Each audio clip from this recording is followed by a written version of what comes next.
born in Indiana to quite a prominent family and ended up marrying her childhood sweetheart, who was from another prominent family who had moved to Chicago. And her family followed suit. And James Thorne ended up working for the Montgomery Ward Company. He was one of the co-founders of that famous catalog and mall company. So a little bit about the history of miniatures. Kind of to begin with, this is a ancient Egyptian miniature that would have been used in tombs. Basically, this type of miniature was to basically take it with you to the afterlife. So this was someone's garden in real life, made miniature, so they could take their garden with them to the afterworld. Another kind of related example is this Japanese set. This is a royal household, and this was kind of a common practice, not only in Japan, but also England, Germany. Royal households would have their holdings basically made in miniature. It's a way that they could travel to other kingdoms, to other lordly manors, and kind of show off what they owned.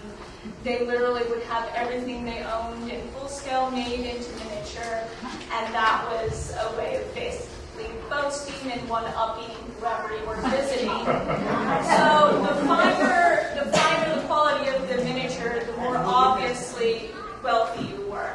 So this kind of relates to Mrs. Thorne's miniatures because she was collecting a fair amount of miniatures. And during the time period she started collecting, this is just after World War I and during World War I. This is when a lot of the royal households of Europe were kind of falling into disrepair. Things were being sold off that had been held onto for generations and generations. She was kind of at a pivotal moment to be able to collect extremely fine miniatures that just never would have been seen by the public before. That's kind of it. This is an educational application of miniature rooms, kind of akin to the Poppin House. This is kind of the amalgamation. Often, people will see the miniature rooms and like, oh, look at the doll houses. And these were very specifically not toy things. From the very get-go, miniature rooms were either educational or the royal kind of showing your holdings. It wasn't until basically the Victorian era that the idea of a plaything as Victorian eras came about. Another amalgamation of miniatures was during the East India Trading Company. You'll see on the top of this cabinet, there's blue and white ware. This was a cabinet owned by a woman whose husband was involved directly with the East India Trading Company. And not only would miniatures be quite a collectible item, but the blue and white ware, and even within the middle box, there's a miniature collection of blue and white ware within the blue boxes. So this is just another amalgamation of miniatures taking on this kind of society status role. This would have been a conversation piece that would have denoted the status of this family when people came to visit. Not only could they collect the full scale and trade in the full scale things, but they had the leisure to make replicas of these objects or had replicas made in miniature. Is there like an industry that would make these miniatures well that they could just call out? It was artisans, individual artisans in particular. That piece was a Dutch piece owned by a woman named Sarah Ploes. And she would have hired individual artisans. So there's like a catalog or a network? No, it would be individual items specifically made, commissioned by the individual. And that's usually how the royal household was too. They had a silversmith who who made silver items for them, they asked them to make a miniature as well. So they were craftspeople doing full-scale things as well as miniatures. Kind of a later and definitely influential to Mrs. Thorne was Queen Mary. Queen Mary was a voracious miniature collector. She was kind of notoriously known that if she came calling and you also were a miniature collector, that you needed to hide your best miniatures. It's like if the Queen says she likes a piece, you have to give it to her. So people would really hide things handing over. But the country of England, after World War I, decided to gift her a dollhouse, the Queen's dollhouse. This is not your ordinary dollhouse. This has working plumbing, working electricity, a library with miniature books from the great authors of their era who would hand-make these. Rudyard Kipling, hand wrote a book and illustrated it himself. The cars ran.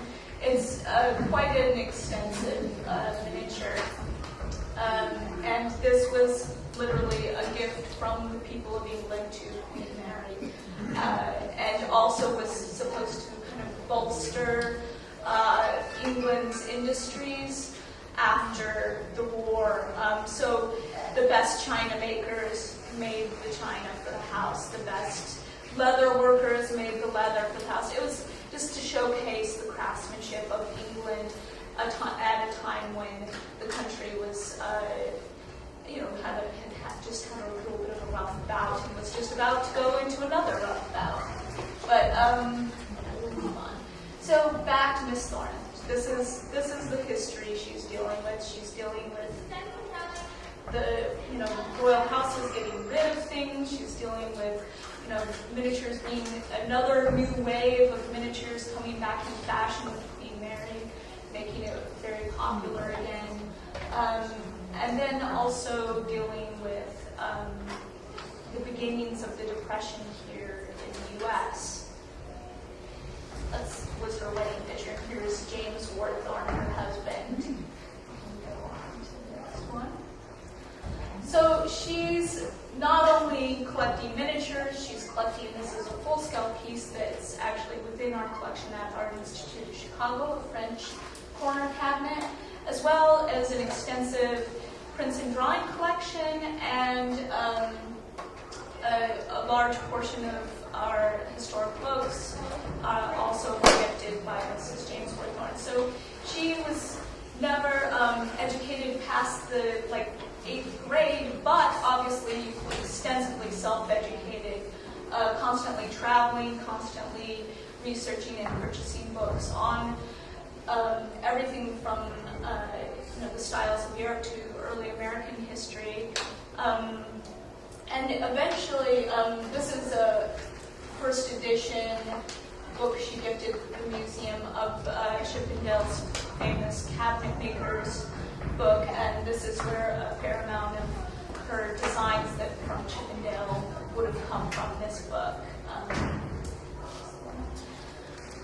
She also collected contemporary pieces, which I like to always throw this in because often you can look, here's a society woman, she was doing kind of a very acceptable society lady activity, something about, interior design, it's very acceptable, but yet she had an eye on contemporary fashion enough to collect significant American photography, early street photography, and quite a large amount of our collection of work, early photography work was owned by Mrs. Thorne as well.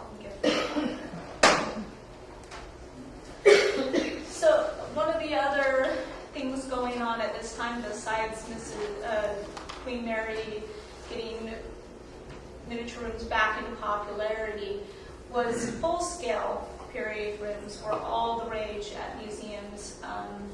But of course, housing full-scale period rooms is not always an option. The these are a few of our rooms at the museum, and we no longer have these rooms because they took up such valuable real estate.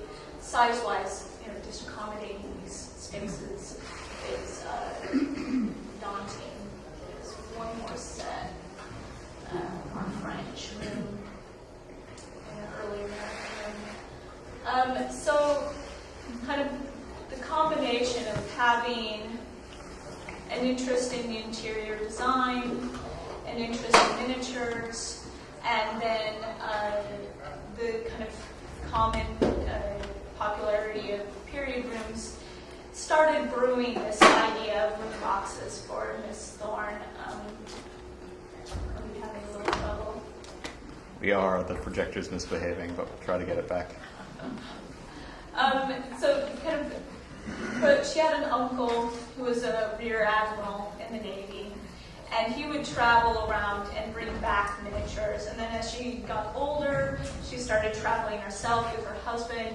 He would document, he was an amateur photographer, he would document rooms for her, and she'd buy books as she went. And so this was kind of a process. She started gathering the information, started gathering historic miniature objects. And this is where your rooms come into play. These were part of her first set of rooms. And they were largely created from the collected objects that she had. The furniture objects, as well as the knickknacks and whatnot, were all collected pieces. So the first time they were shown as a group, there's your 9, and then there's another set. The other half of the set is at the Phoenix Art Museum, and those were gifted to the Phoenix Art Museum in honor of her son Niblack Thorne's second wife, who died of cancer. And Mrs. Thorne asked IBM to donate those rooms to Phoenix and then the rest to Knoxville. I think the next picture is the Rear Admiral uncle. And he mostly stayed. This was when she was a youth, still in teenage years, that he was making her the miniatures. And her taste, of course, got finer and finer. And then as she's traveling around Europe, this gentleman, Arthur Punt, had a dealer, a shop in London that the Queen herself would visit, as well as Mrs. Thorne, and purchase fine antiques as well as contemporarily made miniatures. So it was kind of an amalgamation of antiques and then current pieces being made. So here is the 1933 fair.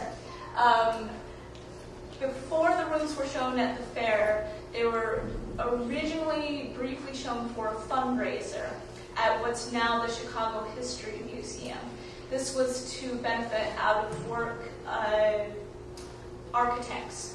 And another important thing to keep in mind is Miss Thorne never made a dime off these rooms. If anything, it was nothing but a money pit in many ways.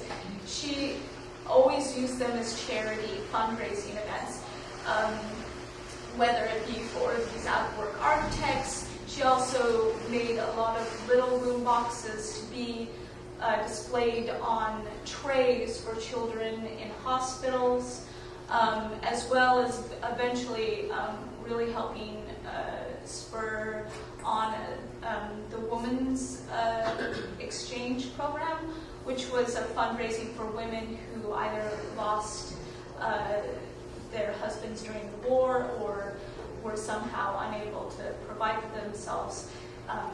So she created this craft program where they could come and make everything from hats to lampshades, and she taught them how to make, she would make room boxes to sell charitably. These were more shadow boxes. They were not quite the scale of rooms that you have here or that we have at our institute. So your rooms shown at the 33 fair to a vast public. And here's a queue waiting. From the get-go, they were a very popular item, and the public received them greatly. But there was a bit of criticism from an architect who, and Mrs. Thorne took that to heart and made some changes to some of the rooms. And this is the catalog for the 33 fair. And we'll see some kind of minor changes that happened to the rooms from this time period to how you guys see the rooms now. This room, sadly, was dismantled.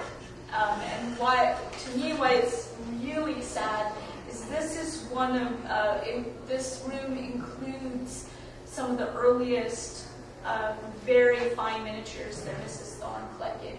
The chandeliers and the 2 iron tables were, the story goes, were actually a duchess had owned them, and she found them in a antique shop within Rome, and paid a hefty price. But this kind of spurred on the creation of these rooms. This first rather serious purchase of these fine objects.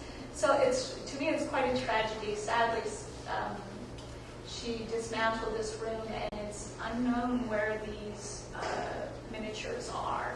Well, what were the complaints about? The scale being slightly off, historical accuracy, deep issues. The architect, quite honestly, was being quite nitpicky. But she didn't let it get her down. She took it to heart, and created a further set of rooms. And made minor changes to the rooms that ended up with you guys to improve the scale. There's actually, if we go on, we'll see.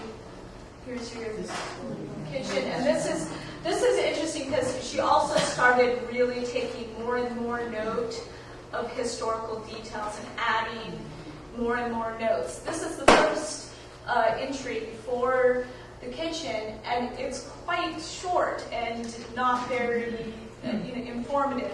She began stressing more and more the history involved in each room, and that can be seen later on. Let's go to this. There's the color image. Let's actually skip on to the next one. Okay, so this room is actually one of the first set of rooms, but it's at Phoenix. But it's really obvious. I use this one because some of your rooms have this done too, and I actually have been inspecting them recently, trying to figure out which ones. But this room's really obvious. That's why I wanted to use it as an example. You'll see this molding detail at the top of the fireplace. Go ahead and click it again. In the second, when it was altered, you can see that there's no longer that detailing. But to scale down the room to what she felt was more proportional, she had one of her later craftsmen adapt a lot of the rooms to a smaller scale. So a lot of the rooms, it's really not obvious at all because it's just the molding was taken off and then reapplied. So there maybe is only an inch difference, and it's a little harder to tell. But because there was this extreme molding taken out completely, it's really obvious in this room, the change.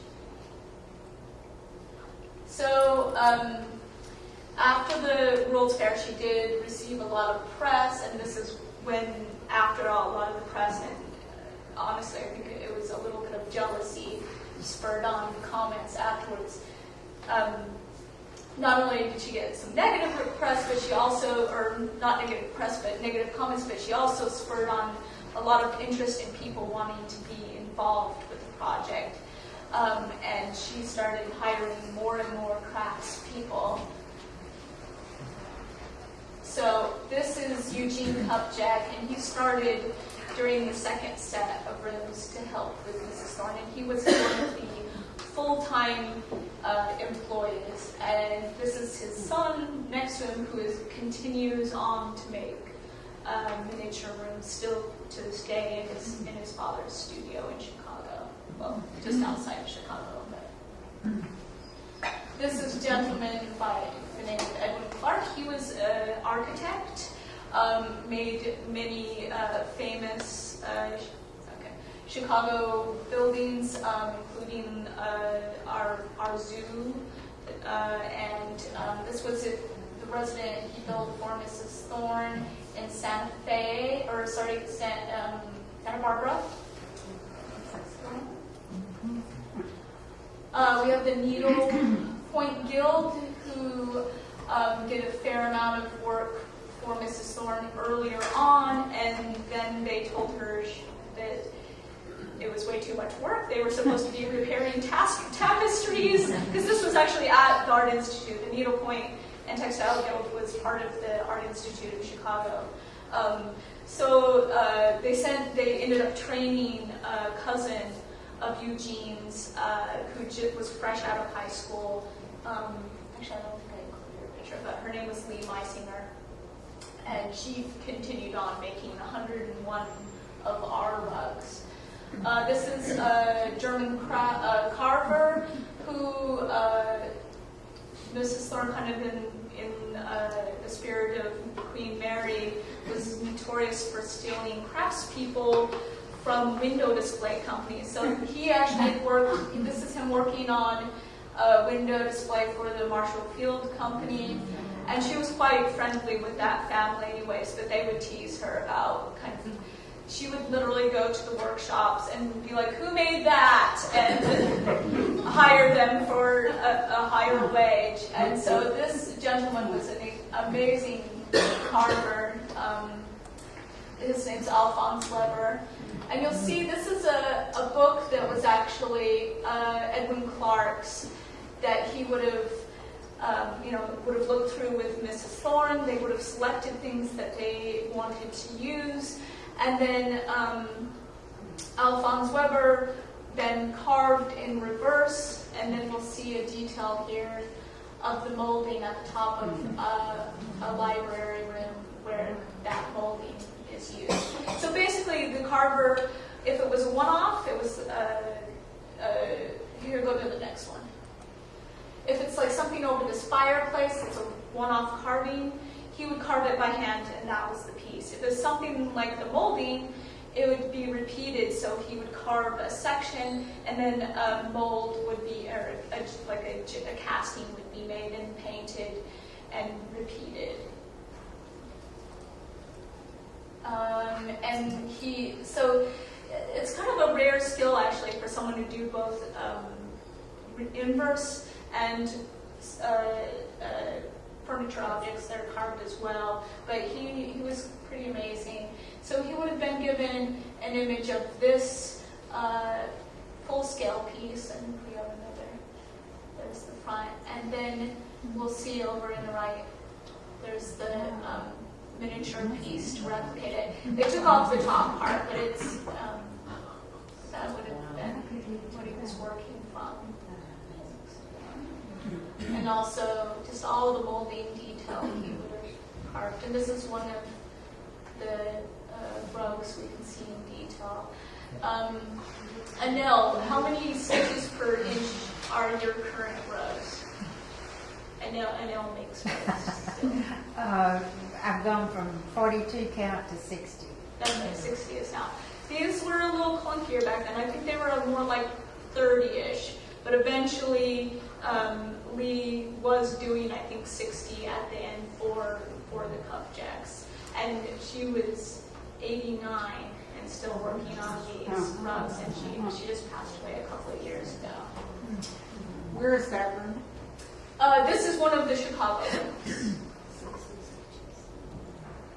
So I wanted to show this room because this room is a near duplicate to a room that was gifted to the V&A by Mrs. Thorne. And you'll see this the similar little screen this is the room that was actually gifted to the V&A, and the story goes that Queen Mary actually saw this room at that Arthur Pone's gallery, because he was going to install it in the V&A for Mrs. Thorne. And the Queen had to climb up on the shelf, and she was looking at it, and Arthur Pone was kind of like, oh, please don't do that. It's the Queen, so you kind of have to let her. And she kept on inquiring about the screen, and this is kind of how, I guess there's no better way than the crude way of saying it, ballsy Miss Thorne was. She basically said, I'm glad you appreciate this screen. It's a one-of-a-kind piece, and it's a gift to your people. So just letting her know in a kind way that no, I'm not going to give you that screen that's to be seen by your subjects, and so she was brave and said no to the Queen, but did end up gifting her some other items in lieu of that. But the two pictures you saw, one of the had the screen kind of fallen over and everything.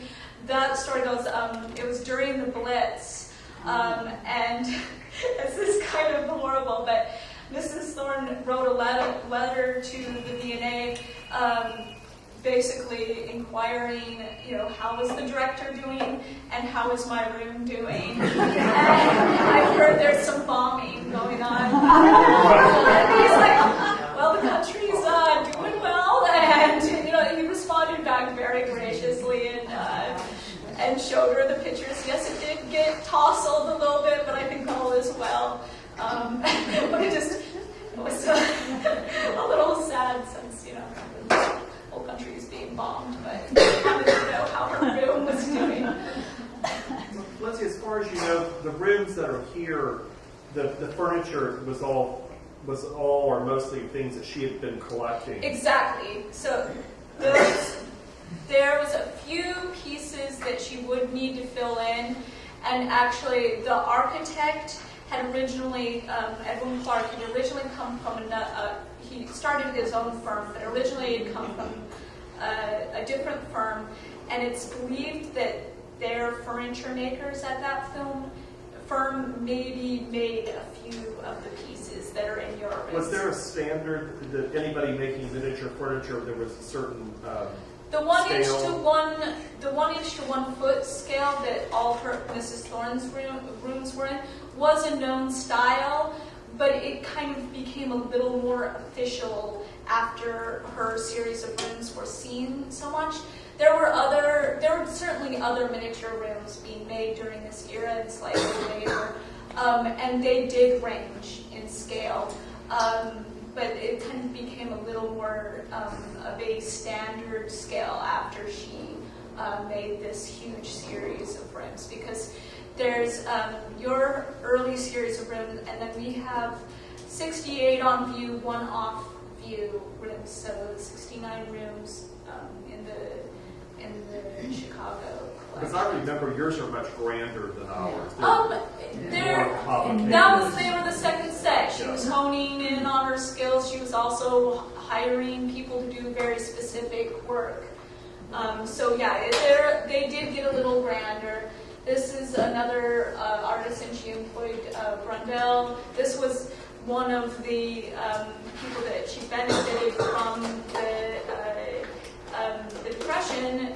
Basically, people were low on work, if not out of work. He was an engineer by trade, but was out of work, so she hired him, and he made a fair amount of the furniture for her as well. This is our Chippendale room, and he would have, go on, we'll see. This is one of her books. Here's the Chinese Chippendale Pagoda bed. She would have shown him this image. He would have drawn up specs. And this is a Chippendale, from that original book I showed you, this is a Chippendale mirror.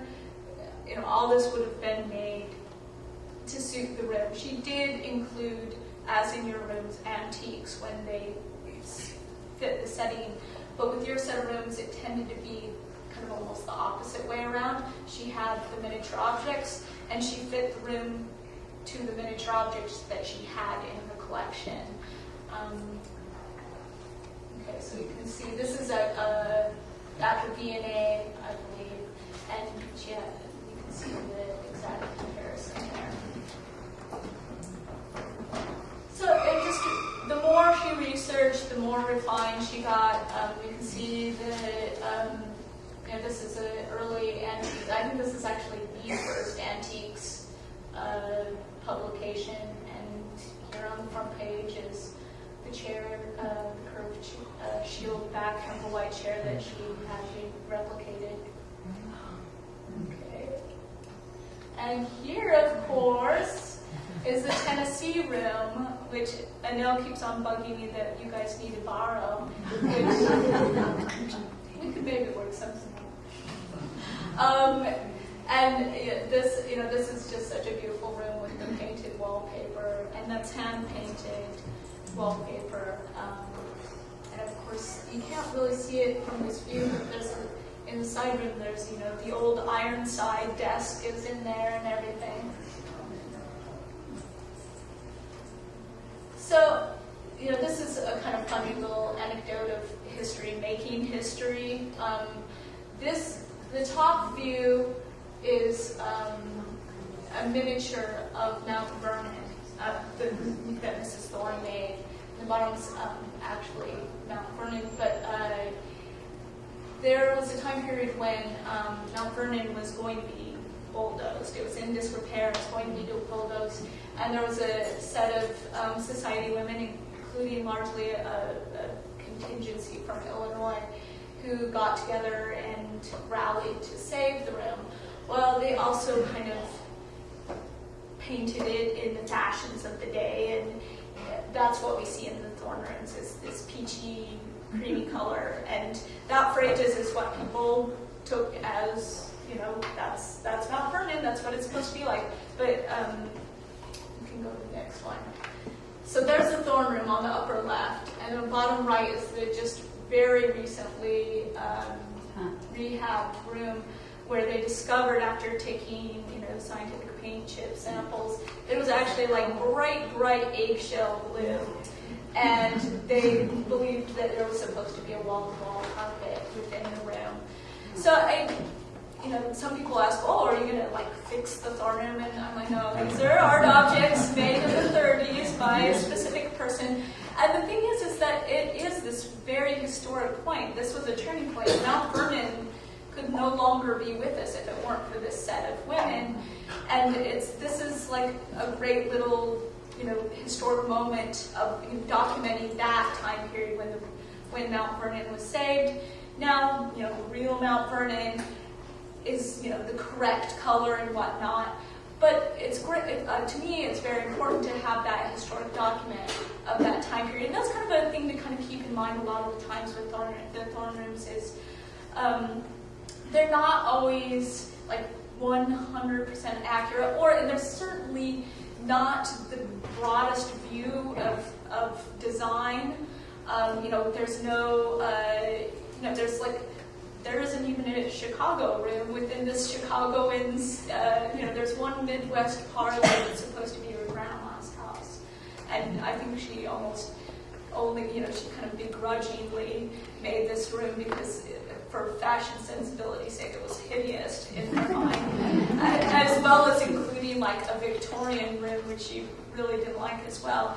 She was documenting what was considered the most distinguished taste, the most, at that time period. And, luckily it did include a bit of that time period there. We'll get to a couple of the 1930s and 40s rooms here. Okay. So this is a her time period, London. This is Sirimam, the designer, and obviously, very influential on what Mrs. Thorne was doing in this time period, or in this miniature room. Just completely modern, but yet still classical sensibilities with the molding and whatnot. And then this is our California modern room. And this is a great room in our collection because she commissioned artists of the day to make miniatures for this room. So we above the couch we have a Leger, and then even the silver pieces are Nils, and just every single piece was commissioned. She supposedly had her sister try and go to Picasso to commission a piece, but he said it sounded silly and he wouldn't do it. No one else seemed to mind when they were asked. So I bring up, there's a new series of books that a Chicago native, now I can't remember where she lives, but she grew up with the throne rooms and did this new series of books that are kind of based on they definitely are based on the throne rooms. And I bring them up kind of what I'm up to nowadays, everything from doing the maintenance, which I'll kind of talk about a little bit, but also fielding a vast array of questions, including the author. Go ahead and go to the next picture. This room has a portrait, and she tends to deal with young ladies that might have lived in these rooms. And so there's a portrait that I'm trying desperately to hunt down the background information on this woman who's in the portrait. So it's kind of fun to field the questions that come in.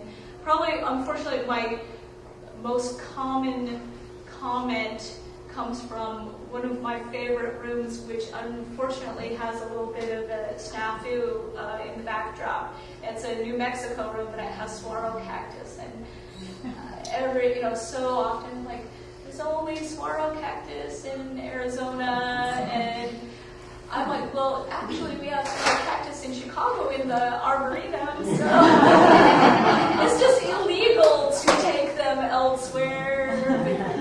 So I don't know. But once again, we don't change anything. Right here, you can see one of our conservators repairing a candelabra. All the kind of repair work we do in a way that can be reversed or in the same fashion that it was originally done. The big thing that needs to be fixed every so often is fabrics.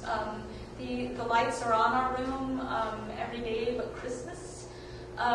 So it's over, since the 30s, that's a lot of time lights being on. And originally it was incandescent lights. It was an immense amount of heat.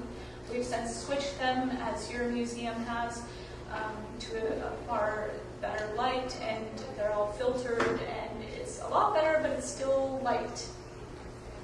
So it does slowly but surely wear down, mostly fabrics. Luckily all the wood and things like this hold up quite well.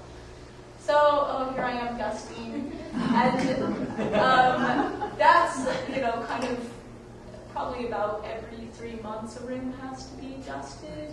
It depends on the room and how many windows it has, but I'm really hopeful we're getting a new duct and air filtration system, and hopefully that will be a lot longer time period in between dustings. Although it is always fun to inspect the rooms. There's all kinds of little hidden books with pictures in them and drawers that open and fun stuff like that. So a new amalgamation of we've started to do a holiday event every Christmas, and when that was first proposed, I'm like, that's a daunting process because we're dealing with Tudor England to 1940s America. Can't exactly plop a little Christmas tree in every room. So this is the late Tudor room. I decided to do a wassailing celebration. The other thing is kind of akin to when Williamsburg decorates or any period room decorates. It has to be something that's 100, well, Williamsburg admits it themselves, not 100% accurate, but in the spirit of being accurate, but mostly non-harmful to the rooms. It can't be anything obviously permanent. It has to be made of materials that won't harm the rooms in any way. So, every care is taken. I'm lucky enough, I have a few of my fun miniature colleagues here that I work a lot with miniatures, training myself on how these miniatures would have been made. So when doing repairs, when doing conservation, I have a better skill set in knowing kind of how to handle what needs to be done. So that really came in handy when commissioning work to be made of the skill set that Mrs. Thorne would have wished. So in that picture, you're seeing a wassail bowl that a colleague of mine made based on a piece at the Victoria and Albert Museum that's kind of known as being the wassail bowl. And basically, I describe wassail. Wassail is kind of throw eggnog and apple cider together and put bread in it, and that's kind of what original wassail was: some fruit floating in it, some bread, a little boozy drink that was warm. And everybody would have these communal cups and just kind of scoop their drink out of this big communal wassail bowl. And it's definitely, the song, there's a reason for the song. It was definitely a singing type celebration. And things were definitely a little more raucous. The room right next to it is during good old Oliver Cromwell's reign. And so there's no decorations in that room. And I just talked about how Christmas was outlawed. So it's kind of a way, not only for children, but adults. And I think a lot of us, I certainly, when I took this on, was not an expert on Christmas or the other various holidays that we represent. But kind of making the rooms come alive again for another new purpose of imagining history, imagining styles, and what was the sensibility of the time. And then they're so good. They're such amazing objects for that. They are so ripe for being a teaching aid and being. When you get the comment, the plates and the candelabras, are they glued down, or how do you ship them? Well, they don't really ship. They did travel in the past, and they were all individually packed. It's kind of really hodgepodge to what is it like, what's adhered down and what isn't. I'd say about 95% of everything is not adhered to anything. I think I need to be quicker with having you go forward. But yeah, like probably about 95% or so of things are not adhered down. And then, maybe like if there's a chess set, that might all be, if it's really itsy bitsy, then it might be. But really, most of the objects are freely moving, and you can, they can be arranged. But we have really early photographs that we try and always adhere to where Mrs. Thorne arranged them, because she was quite a stickler for her design sensibility. Definitely included a lot of linear design and very so we try and really adhere to that. But every now and again I've dusted and I maybe slightly put something askew, and I end up hearing about it. People notice. We have about 5 minutes left. Yeah, if anybody has other questions, yeah. I don't know what was Mrs. Thorne's, besides funding these, did she call and give me a Tennessee room, or how did she?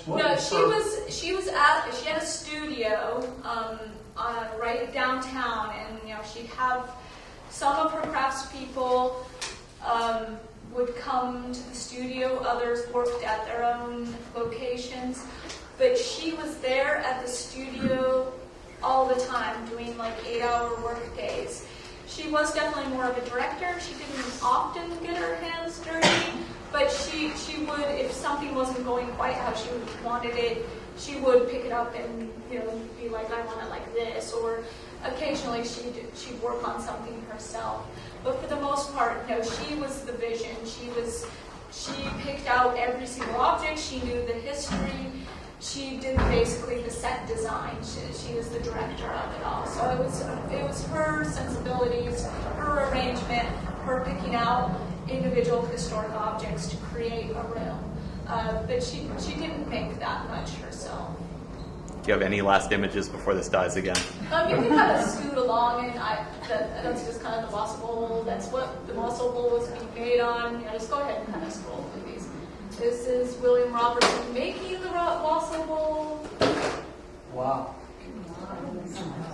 And this is called a rose engine lathe, and not only are the lathes exceedingly rare themselves, but someone knowing how to work one is beyond exceedingly rare.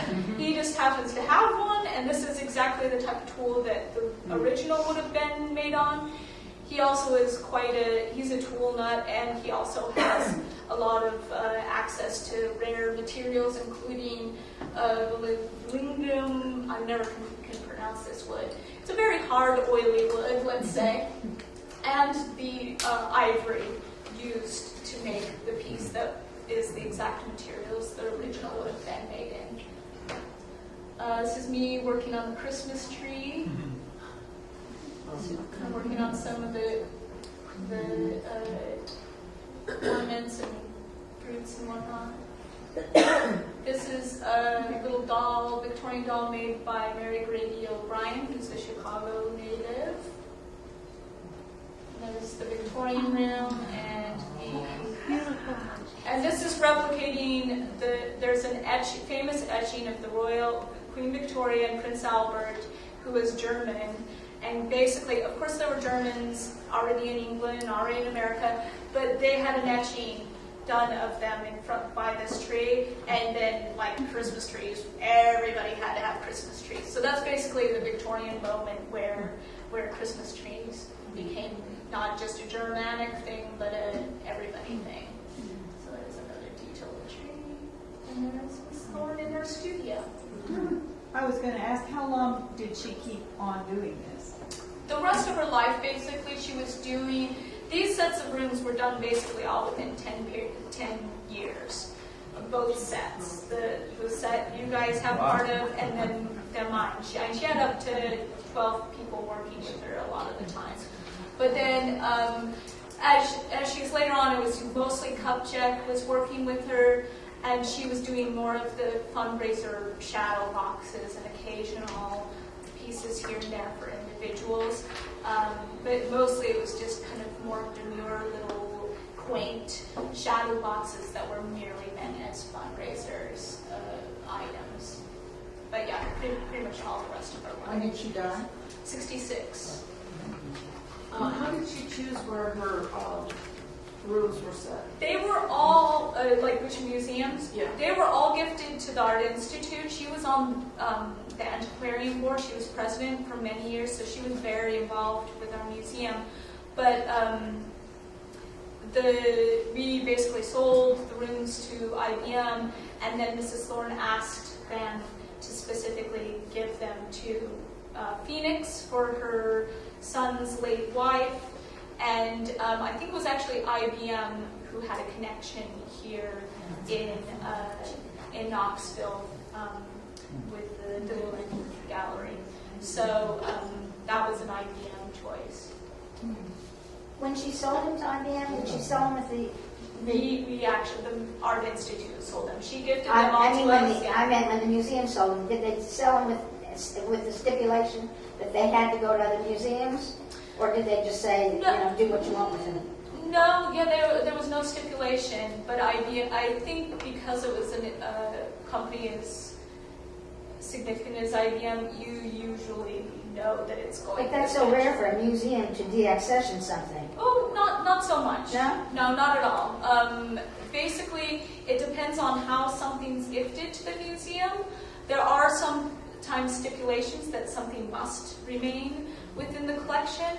She wanted the rooms that we do have to stay there, but we asked for permission to sell some of them just because we didn't have the room to show them all at once. So we said, would you, and basically it was under the guise of, okay, IBM will eventually give them to other museums. So there was kind of that pre-knowledge that eventually they'll go to other museums. But no, that's not totally uncommon. It's just basically how the gift is given by the individual. And a lot of the time, people will gift items with stipulations of, how it's going to be on view, and the museum either accepts or declines those stipulations. So it's a positive way of raising capital. That's pretty cool. Yeah, and that's often, sometimes people will gift things knowing that it's going to be sold, but it's basically, yes, as a way for the museum to Wow, that's cool. fundraise. Yeah.